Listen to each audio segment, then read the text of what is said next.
Welcome to the last day of Verticon 25 in Dallas, and although the crowds are starting to thin somewhat, for the exhibitors we're now in that unusual and uneasy couple of hours where everybody's looking around seeing who breaks ranks first and starts making a run for the border. Delighted to run into Nick here from ICARUS Systems. We've been talking for years about his desire and his drive to make helicopter IFR training safer, more reliable, and in many cases cheaper, and enabling organisers, operators, users to go out and practice their IFR flying skills almost every sortie. So Nick, take us to the progress you've made with the ICARUS device. Awesome, thank you, Paul. So ICARUS is a smart view limiting device. We do inadvertent IMC, IFR, and weather decision-making training.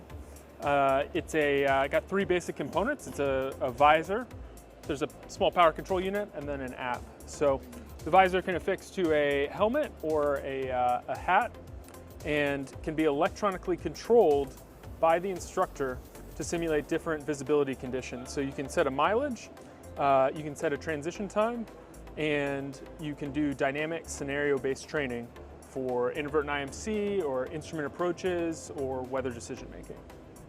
Yeah. And we were just talking off camera about the fact that you've now got to the US Army, the CH-47 program, other aircraft, obviously the 49's behind you here. And what other aircraft are you now certified to operate this device on? So we've gotten the certifications from the Army and other military services.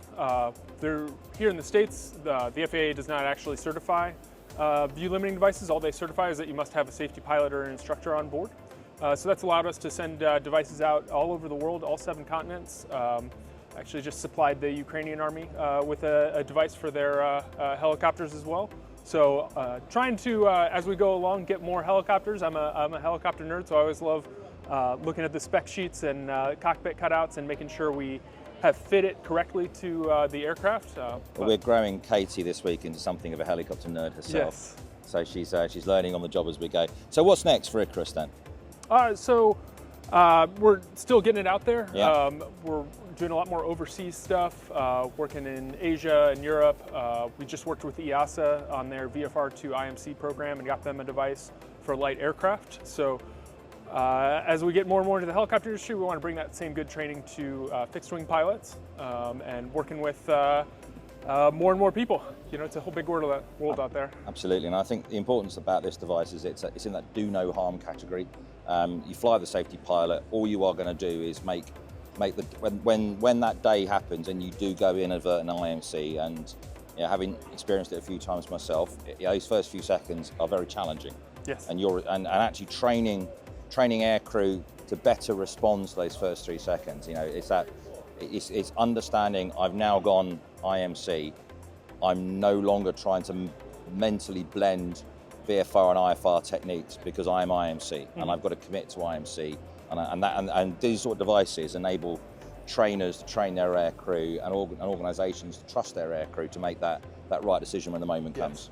And that transition from VFR flying to IFR flying, or IFR flying to VFR flying at, like, say, the bottom of an instrument approach, that's crucial. And getting people good training in the aircraft where you're going to get all those inner ear sensations and all the sights and smells is super important. But giving people a chance to practice that transition or that decision to I'm gonna commit to IMC or I'm gonna land in a field or whatever it might be is at the core of what makes ICARUS so effective at training pilots for that. And we've had a few instances now of pilots who have gone inadvertent IMC or after getting the training, and it's still going to be a bit of an emergency, but at least you have something to fall back on, because too often we just had poor training for those scenarios. And the important thing is those people are still alive and able to come back and tell you about the experience, while statistically some of them would have become accident statistics previously.